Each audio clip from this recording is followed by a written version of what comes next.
Magandang araw po, welcome po sa aking channel, Love9 TV.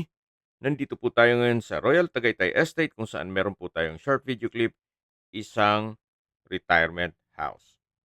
May lot area po ito na 738 square meters at may floor area na 500 square meters more or less. Ito po titulado kaya wala po kayong maging problema sa documentation o sa transfer ng title.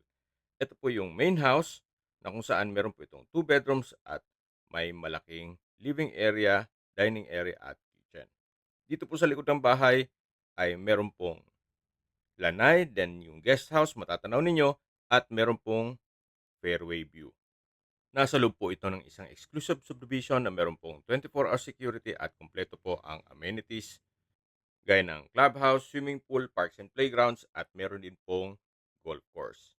Ang full video po ay mapapanood nyo sa aking YouTube channel na Nob9 TV Official. Binebenta po ito ni owner sa halagang